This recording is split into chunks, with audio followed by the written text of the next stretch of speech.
بەڵێ هەر سەبارەت بە ساردانی وەزیری دەرەوە وەزیری وزەی تورکیا بۆ هەرێمی کوردستان دیدار و کۆبنەوەیان لەگەڵ سەرۆک وەزیران گفتوگۆکەین لەگەڵ بەڕێز دکتۆر عادل باخەوان بەڕێوەبەری ناوەندی فڕانسی بۆ توێژینەوە لەسەر عێراق. دکتۆر سڵاوتان لێبێت، تۆم کاتتان باش. پێم خۆشە سەرەتا لەبارەی دیپلۆماسیەتی هەرێمی کوردستان و سەرۆک وەزیرانەوە دەست پێ بکەین. پێتان وایە لە کابینەی نوێمی حکوومەتی هەرێمی کوردستاندا دیپلۆماسیەتی هەرێمی کوردستان گەیشتە چه ئاستێک؟ ڕاستەکەی من هەمیشە وتومە هەرێمی کوردستان بەداخەوە هیچ چارەسەرێکی تری لە بەردەستان نییە جگە لە چارەسەری دیپلۆماسی. هەرێمی کوردستان هیچ چەکێکی بەدەستەوە نییە، تەنها چەکی دیپلۆماسی نەبێت، تەنانەت چەکی ئابووریمان، تەنانەت چەکی سەربازیشمان، چەکی پێشمەرگەشمان پێشە موشک چەکێکی دیپلۆماسیە، بە معنای ئەوەی کە ئەسڵەن بوونی هەرێمی کوردستان کە دائەمەزرێ لە 1992 خۆی بە خۆی بڕیارێکی دیپلۆماسی کۆمەلگای نێونەتەوەییە کە بڕیاریان تا زۆنێک لە بۆ هەرێمی کوردستان دروست بکەن و کورد بپارێزن لە بەرامبەری ڕژێمی سەدام حوسێنی ئەو کاتەیە. و لە 2003 کاتێک عێراق لەلایەنی ئەمریکاوە داگیر لە 2005 کاتێک دەستور ئەنووسێتەوە و هەرێمی کوردستان ئەبێ بە هەرێمێکی فیدراڵی دیسانەوە بە بڕیارێکی دیپلۆماسیانەی کۆمونیتی و جواتی ئەنتەرناسیۆنال. بۆیە حکوومەتی هەرێمی کوردستان هیچ چارەسەرێکی لە بەردەستان نیە جگە لەوەی کابێ ئەو چەکی دیپلۆماسی خۆی زۆر بەهێز بکا و جەستەی دیپلۆماسیەتی خۆی ئەکتیڤتر و چالاکتر بکات. بەڵێ دکتۆر، ئێستا وەزیری دەرەوەی تورکیا لەگەڵ وەزیری وزەی تورکیا کە ئەویش کەمێک لەمەوە بەرگەیشتە و لێر لەگەڵ سەرۆک وەزیری مەسرور بارزانی لە کۆبوونەوەتان. پێتان وایە گەیشتنی وەزیری وزە لەم کاتەدا و بەشداریکردنی لەو کۆبوونەوەیە بۆ بەردەوامیدانە بە ڕێکەوتنێکی نێوان هەرێمی کوردستان و تورکیا سەبارەت بە وزە؟ ئەزانی چۆن هاتنی هەردوو وەزیرەکە کە دوو پێگەی زۆر گەورەیان لە حکوومەتە نوێیەکەی ڕەجەب تەیب ئەردۆغانە هەیە بەڵگەیە لەسەر ئەوەی کە هەرێمی کوردستان تا ئێستا شوبەکەی هەموو احتیمالەکان لە داهاتووشە ناوچەیەکی گرنگە، ئەکتەرێکی سیاسی گرنگە، ئەکتەرێکی جیۆپۆلیتیکی گرنگە، ئەکتەرێکی ئابووری گرنگە بۆ دەوڵەتی تورکیا. من هەمیشە ئەڵێم تا ئەم چرکە ساتی کە من و تۆ قسەی تیاکەین، ئەنقەرە هەمیشە بەغا وەکو ڕکابەر ئەبینێ. تا ئێستا بەغا نەبووە بە پارتنەر و شەریک، بەڵام لە ڤیژنی ژیۆپۆلیتیک و سیاسی و لە جیهان بینی ئەنقەرەیە هاوڵێر ڕکابەر نییە، بەڵکو هاوڵێر شەریک و پارتنەرە. وێ ئێستا ئەوە شەریک و پارتنەر هەولێراکەن لە بەغا و ڕکابەر بەری یەکتری. بەڵێ دکتۆر، دەتوانین بڵین بەهێزترین پەیوەندی هەرێمی کوردستان لەگەڵ وڵاتانی دراوسێ لەگەڵ تورکیادا ئەگەر وایە بۆ؟ نەخێر، لەگەڵ وڵاتانی دراوسێ یا لەگەڵ وڵاتانی ژیان؟ لەگەڵ وڵاتانی دراوسەی هەرێمی کوردستان مەبەستن. بێگومان هەرێمی کوردستان لە ناو هەموو وڵاتەکانی وڵاتەکانی دراوسێ تکێن. تۆ وڵاتانی دراوسێ سووریات هەیە وانە؟ بەڵێ، ئێران هەیە. ئەگواگە عێراق بەگشتی وەربگرین، ئوردنت هەیە، سعودێت هەیە، کۆیتت هەیە، وانە ئەم وڵاتانت هەیە. سعودێ و ئوردن و کۆیت سنووری ڕاستە خۆیان بە هەرێمی کوردستانەوە نییە. ئەوەی کە سنووری ڕاستەوە خۆی بە هەرێمی کوردستانەوە هەیە هەم سووریایە، هەم ئێرانە، هەم تورکیایە. سووریا خۆتەزانی ئێستا بووە بە دەوڵەتێکی نەفتەت لێکرا و لە ئاستی کۆمەلگای نێودەوڵەتیە بە پێشەوانەوە کاتێک محەممەد شیع سوودانی سەردانی دیمەشقی کرد و دەستی قسە ناو دەستی بەشاری ئەسد بە جۆرێک لە جۆرەکان واژووی مردی خۆی کرد لای کۆمەلگای نێودەوڵەتی. بۆیە هەرێمی کوردستان ناتوانێت ڕێگای بە خۆی بدات کە پەیوەندی لەگەڵ سووریای بەشاری ئەسەدا هەبێت. ئەو دوو پەیوەندی کە ماوەتەوە بریتێ لە ئێران و لە تورکیا. بەداخەوە کۆمەڵی ئێران سیاسەتێکی تەندروست و هەرێمیانەی لەگەڵ هەرێمی کوردستانە نییە. ئەو قاڵی دووەم بەداخەوە ئەم دراوسێ گەورەی هەرێمی کوردستان کە بێت لە کۆماری ئیسلامی ئێران پێگەیەکی تەندروست و هەرێمی پۆزیتیڤی لەگەڵ لەناو سیستمی نێودەوڵەتیان نیە. خۆ دەزانی لە واشنگتۆنەوە هەتا کاتە پاریس ڤیژنێکی حتا بڵێ سەریان هەیە، نێگەتیڤیان هەیە بەرامبەر کۆماری ئیسلامی ئێران.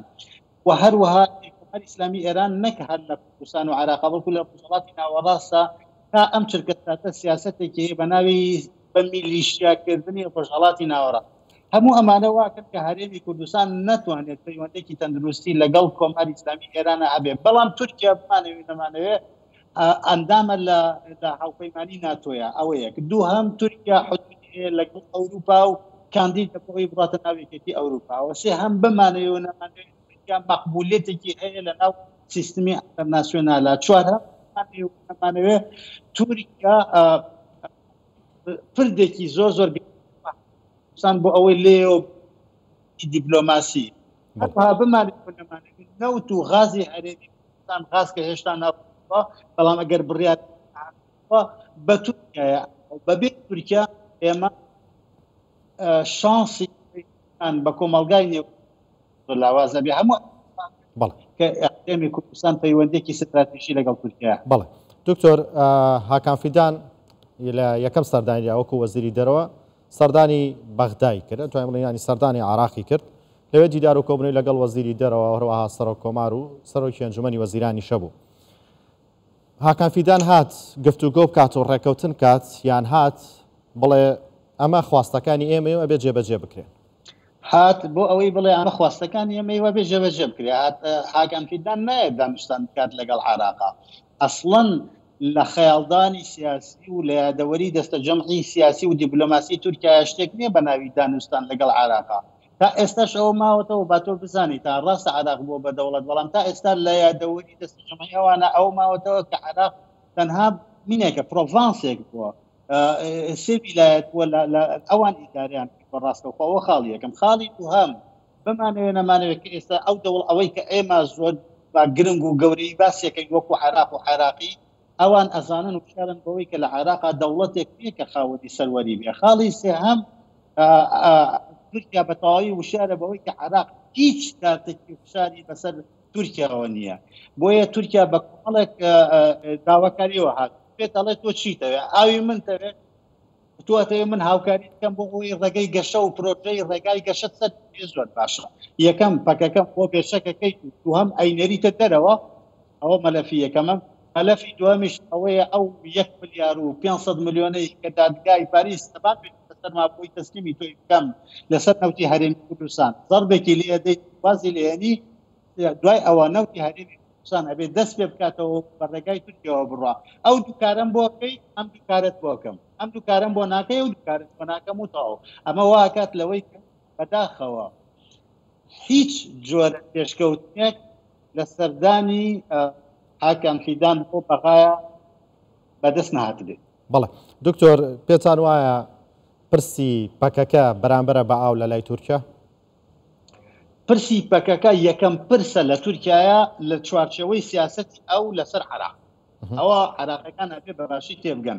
تورکیا ڕاستە بازرگانی و ئاڵوگۆڕی بازرگانی و نەوت و تەنانەت پرسی سیکوریتی و ئاسایش و هەموو ئەمانە گرنگن، بەڵام یەکەم پرس ڕەنگە لای تو وانە بێ، ڕەنگە لای من وانە بێ، ڕەنگە لای سوودانی، لای کازمی، لای سەرۆکی هەرێم، لای سەرۆکی حکومەت وانە بێ، بەڵام ئەوان بەم شێوەیە یەکەم پرسی ئەوان کە پەیوەندی بە ئەمنی قەومی تورکیاوایە بریتێ لە پەک. بۆیە لە بەرامبەری ئاوایە، لە بەرامبەری ڕێگەی تەنمیایە، بۆیە لە بەرامبەری هەموو شتێکایە. تەنانەت ئەگەر بێت عێراق وەڵامێک ئەنیانەی تورکیا نەداتەوە ئامادەیە وەکو 2015 کێوی بەرکەوتن لەگەڵ عێراقا زۆر بەرز کرد. من شتی زانیارێک بە تۆ حکوومەت ئێستای عێراق کۆمەڵێک لە مانگی ژەنیوەری و فێڤریوەری کۆمەڵێک بەڵێنی زۆر وەرگەورەی بە تورکیا داوە. ئێستا کە هاکان فیدان هاتووە بۆ بەغا کارتەکان دەرێن، باڵێنەکان دەرێنێ، وەرەقەکان دەرێنێ کە وەکو وەعد بە تورکیا داون یەک دوو تێت و ئەزانەی کە هیچیان جێبەجێ نەکراون لەسەروی هەموویانەوە پرسی پەکەکەیە. بۆیە پێت دەڵێ احتمالی ئەوەی کە تورکیا و عێراق بڕۆنە مەرحەلەی تەسعیدەوە لە چەند مانگی هاتووە هیچ بە دوور نازانم. ئێمە 2015مان لەبیرە کاتێک ئەردۆگان بە عەبادی تۆ مافی ئەوەت نییە کە من ضەیف برا، تۆ مافی ئەوەت نییە تەلەفۆن بۆ من بکەی، تۆ ئەسڵەن لە مستەوای ئەوانیت من تەلەفۆن هەڵگرم قسەت لەگەڵا بکەم. بەڵێ دکتۆر سەبارەت بە چەککردنی پەکەکە و ناردنەدەرەوەی پەکەکە عێراق ئەتوانێت شتێکی وەها بکات لە توانایدا هەیە یاخود نەخێر عێراق ناتوانێت بە هیچ شێوەیەک شتێکی وا بکات لەبەر ئەم خاڵانەی خوارەوە. یەکەم پەکەکە و کۆماری ئیسلامی ئێران پەیوەندێکی ستراتیژی و ستراکتۆڕاڵیان بەیەکەوە هەیە. هەم پەکەکە پێویستی بە کۆماری ئیسلامی ئێرانە هەم ئێران پێویستی بە پەکەکە هەیە لە هەموو ئاستەکانە لە ئاستی ئاسایشە لە ئاستی جیۆپۆلەتیکە لە ئاستی ئیدارەکردنی هێزە هەردوو لایەن پێویستیان بە یەکتری هەیە ئەوە خاڵی یەکە خاڵی دووهەم ئەو حکوومەتەی کە ئێستا لە بەغا دروست بووە حکوومەتی ئیتارە وانە ئیتاریش هەمومان ئەزانین بریتێ لە کۆمەڵێک هێزی ناگونجاو ئەوەی کە گونجاوی کردوون بێتەوە تەنها ئاغای قەعانی کۆماری ئیسلامی ئێرانە ئەگەر تۆ گەرنتی کۆماری ئیسلامی ئێرانی لێ دەربێن دەستبینە کەپرێک کەڵکێک ئەڕوخێ بەسەرێکە کە ئیتار ڕوخە حکوومەت ئەڕوخێ بەسەرێکە بۆیە حکوومەتی محەممەد شیعە سوودانی سەرڕای ئەوەی کە محەممەد شیعە سوودانی ئیرادەیەکی زۆر جوان و بەهێزیشی هەبێت بۆ ئەوەی گرفتەکان چارەسەر بکە بەڵام هەلومەرجی بابەتی ڕێگا بەوە نادان کە حکوومەتی عراقی لە دوور لە نزیکەوە هیچ هەنگاوێک بەرامبەر پەکەکە بنێت بە پێچەوانەوە گریمانە و احتیمال من لەسەر ئاستی بابەتی قساکەم ها بە شێوەیەکی زۆر گرانە هەموو ئاماژەکە کە پێگەی پەکەکە لە چەند مانگ و بەهێزتر